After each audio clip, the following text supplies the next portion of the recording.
Good day, everyone. This is the story of how the rivalry between Uncle Akitoye and nephew Kosoko led to British occupation of Lagos and eventual establishment of colonial rule in Nigeria. My name is Lukman Olabi. Kindly flow with me as we examine the fortuitous events of 19th century Lagos. Portuguese explorers had for centuries found Lagos and many coastal towns veritable trading outposts. It was the period of exploration and exchange of goods and services, including trade in humans with the active connivance of wealthy merchants and various Obas of Lagos. After the death of Oba Oluwole, who died in an explosion triggered by lightning at the Oba's palace in 1841, the throne of Ile-Ife became vacant. This triggered a fierce battle for the throne between Kosoko and his uncle Akitoye. The forces ranged against Kosoko, particularly from Ile-Ife, the kingmaker who accused Kosoko of marrying a woman betrothed to him. Ile-Ife blocked Kosoko's bid at every opportunity.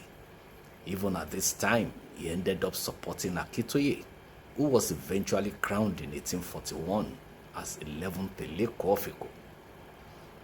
Kosoko was thereafter forced into exile in Port Novo. He later received a reprieve from Oba Akitoye to return to Lagos. An ambitious Kosoko seized the opportunity to execute a coup.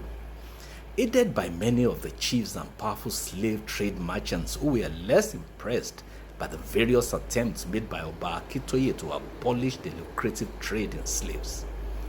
After intriguing battles of will and intent, Kosoko became victorious and was eventually installed as the 12th Ile-Ife in 1845.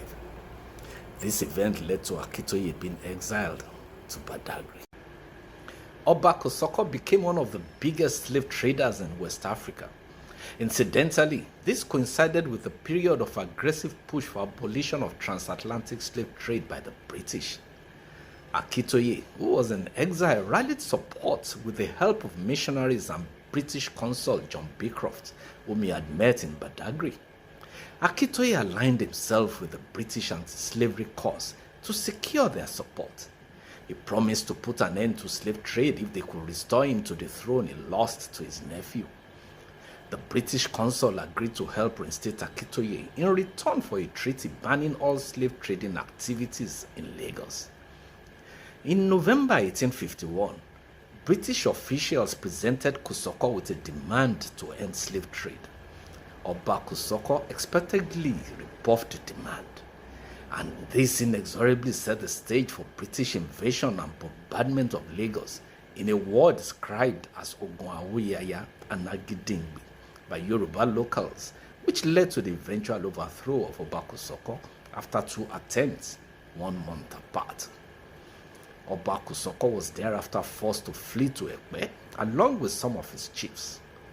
Captain Jones had secured victory for the British forces, a victory that brought about sorrow, tears and blood for the people of Lagos.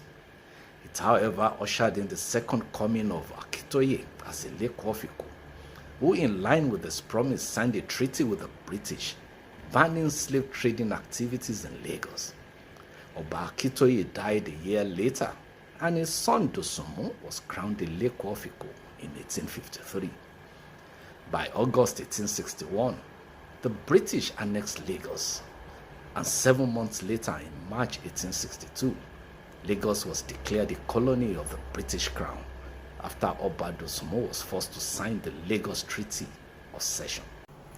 The Treaty of Cession set off a chain of events that led to the establishment of Southern Nigeria Protectorate, Northern Nigeria Protectorate, the 1914 amalgamation, which culminated in the formation of the Colony and Protectorate of Nigeria. The country, Nigeria, was born, and it became a full-fledged colony of Great Britain, not by choice, but by accident of history. It was a tale of unintended consequences, one that reminds us of the admonition of Benjamin Franklin: for want of a nail, the shoe was lost. For want of a shoe, the horse was lost. For want of a horse, the rider was lost. For want of a rider, the battle was lost. See you next time.